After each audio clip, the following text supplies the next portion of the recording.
Okay ba si Mr. Cash? O, kumusta na ba si Mr. Cash? Madali lang bang mag-apply dito sa Mr. Cash Loan App? So, ano nga ba yung mga proseso dito? May mga kailangan bang documents na i-submit? So, magkano nga ba yung maximum credit limit na pwede nilang ipahiram sa atin? Magkano nga ba yung interest nito monthly kung nag-disburse tayo dito once na na-approve tayo dito? So, lahat po yan pag-uusapan natin sa video na ito. So, disclaimer po, this is not sponsored video and never po akong tumanggap ng sponsored video galing sa Loan App kasi gusto ko po maging authentic yung experience ko po dito na ako po mismo talaga is makakapagpatunay ng mga kalakaran dito sa ganitong Loan App. Hindi naman sa inyo na lagi po talaga ako nagre-review ng Loan App since then. So, by the way, if you know me, na-discuss ko na siya before sa Mr. Cash Loan App. So, last June 2023 is nag-apply po ako dyan. That was the first time na mag-apply ako dyan for a loan.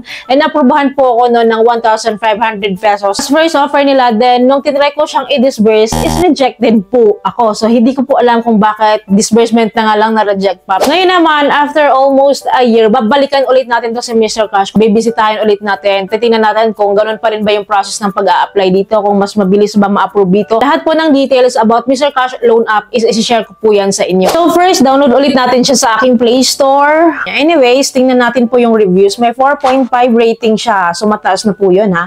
So tingnan po natin dito yung mga reviews niya na alam ko at paano makakatulong din talaga bago tayo tumuloy sa app na to.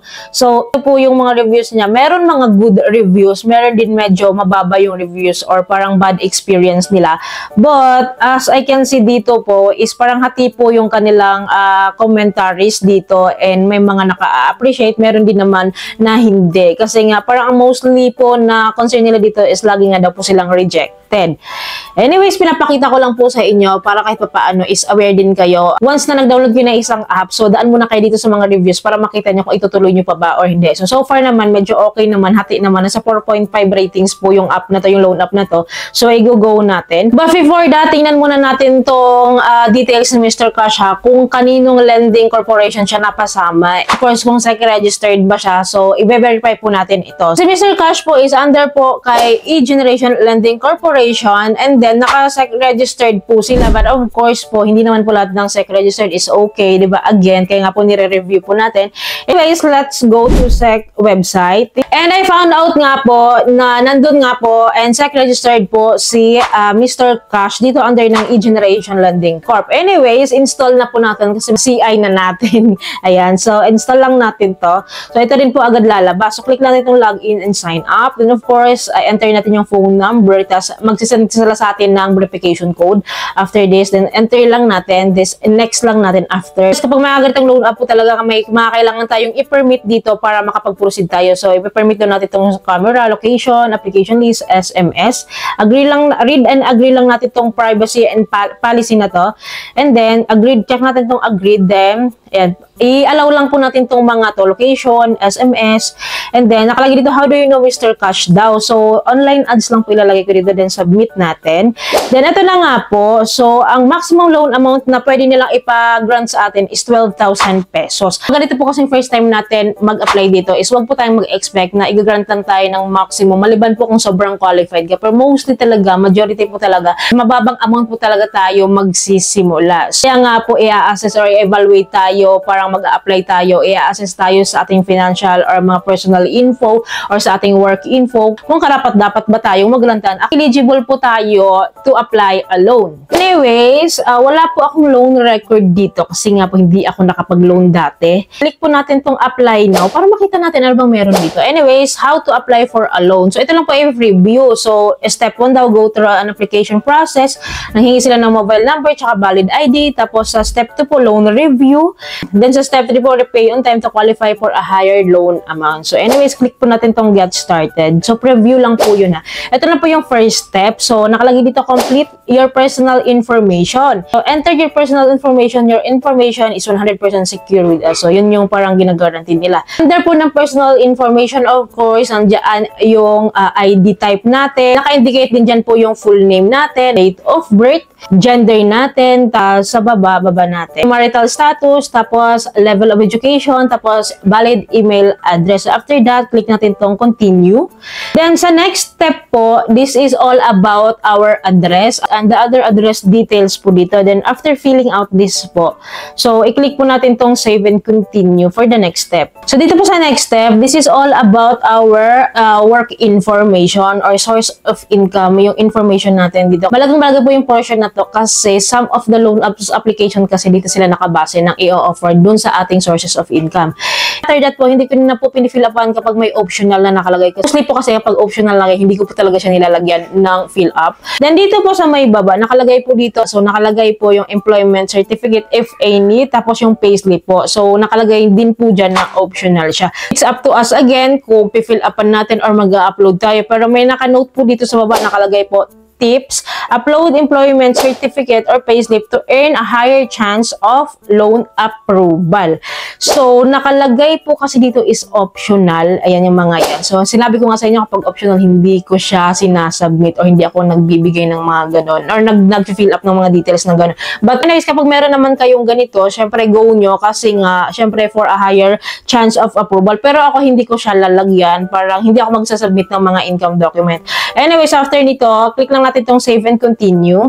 Kanina po, na-fill up ko po yung ID type. UMID po yung pinili ko doon kasi yun naman ang meron po ako. And this time nga po, kaya nakalagay dito verify your UMID ID info. So this time nga po, continue tayo for ID verification na tayo po. So here po, as usual, pipicturean po natin yung front ID natin, baba natin, yung back of ID naman, yung pipicturean natin. So, baba tayo. So, self-verification na tayo, ha? After this, so, save and continue tayo. As you can see po, is in-evaluate na po tayo kung magkano po yung offer nila sa atin. Obviously po, system-generated po yung application natin dito sa Mr. Cash App kasi agad-agad malalaman natin kung magkano yung i-offer nila sa atin. As you can see po, meron tayong offer. May offer po sa akin na 1,000 pesos. So anyways, ibabalik ko lang siya sa mismong dashboard. Dito po sa dashboard ko, as you can see, nag-reflect po yung eligible loan amount ko na 3,000 pesos nga daw po. Approved loan amount ko po kanina is 1,000 pesos. Then dito po, nung dinirect or binalik ko na siya sa dashboard ko is ito yung eligible ko daw to apply a loan, 3,000 pesos.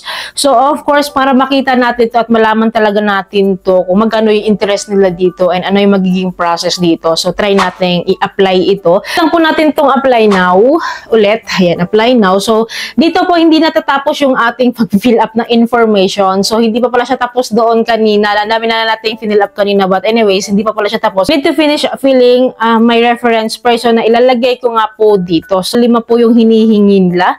Hindi lang 1, 2, 3, but 5 po yung hinihingi nila. You can see po, manggagaling sa contact list mo yung reference number and together with the name na i-access mo siya dito. So, sa contact mo lang siya kukunin. If I were you, nakalady na dapat yung mga contact reference nyo dyan. Of course, piliin nyo yung mga character reference na medyo nasa loob lang ng bahay nyo. Like marami kayong cellphone number, so pwede nyo gawin yun. Para kahit pa paano kung tumawag mo sila is ikaw lang din makaka-receive. So, ganun yung parang mga tactics po nung iba.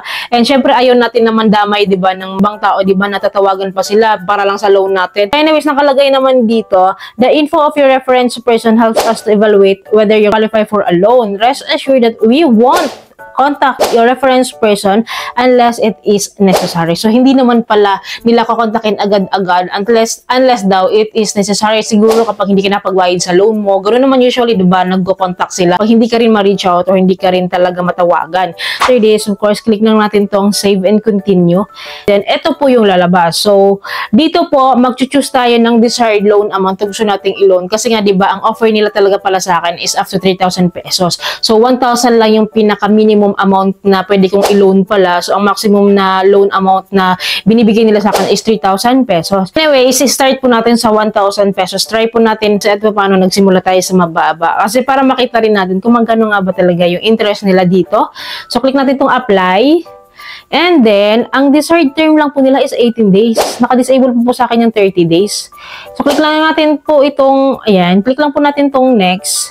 So, nakalagay po dito na kailangan ko na pong i-input yung aking payout details. So, of course, pipiliin natin si GCash and other e-wallets kasi yun naman talagang usually kung disbursement process. Fill up pa lang natin itong mga info dito like account number or ganyan or kung GCash ba siya or Paymaya. Ayan, GCash tayo of course.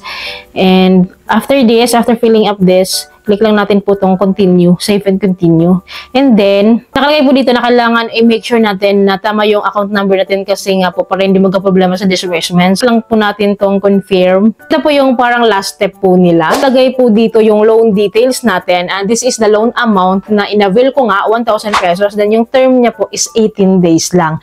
Then sa service fee po, meron siyang 9% na hinihingi. 9% po ng 1,000 pesos na loan amount ko is 90 pesos po yun. So, bali po ang fund na ma-receive ko na lang kasi ibabawas nila yung 90 pesos sa 1,000 pesos. 910 pesos na lang po. So, binabawas na nila yun. But, yung amount due ko po talaga, yung babayaran ko pa rin is kompleto pa rin na 1,000 pesos.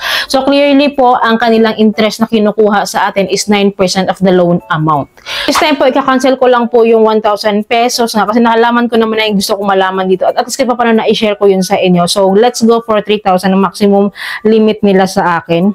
Dito po, isasagad natin, drag lang natin to the maximum limit na 3,000 pesos. Then after this, click natin to apply. Ito po sa desired term or loan terms or payment terms nila is 18 days pa rin po. Next. Then, dito po, as usual, ganun pa rin naman yung process. And, sa breakdown po ng loan details, dito, meron tayong loan amount nga po na 3,000 pesos. Then, yung loan term natin is 18 days. Meron po siyang service fee na 9%. So, 9% po of 3,000 is equals to 270 pesos. Itong 270 pesos po na service fee na 9% sa 3,000 is ibabawas na po nila to sa 3,000. Kaya po, ang fund na ma-receive na lang po natin sa 2,730.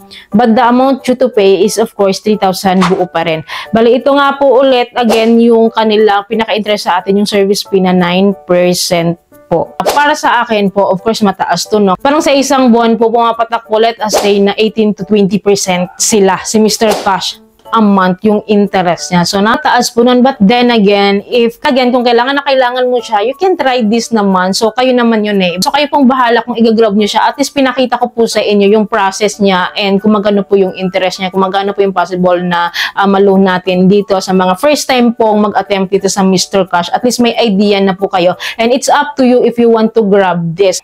As our first offer, so sa una lang po talaga medyo malaki and medyo mabigat. But anyway, sa mga naka-experience na po dito sa Mr. Cash Loan App, you can comment down below po ano yung mga experience nito, good or bad man yan. You can share it sa comment section kasi po ako nagbabasa po ako niyan. At kahit papaano po, aware din po yung mga iba na gusto pong mag-loan dito. At don't worry po, kapag magkakaroon ako ng disbursement dito is i-update ko po kayo kung ano pong mangyayari and kung ano po yung magiging journey ko dito sa Mr. Cash. Kaya dapat po nakasubscribe po talaga kayo and click yung bell button para po lahat ng videos ko is notified kayo and ma-update po kayo. So kung nagustuhan yung video na to, please don't forget to like and share. Salamat po palagi sa panonood. Bye!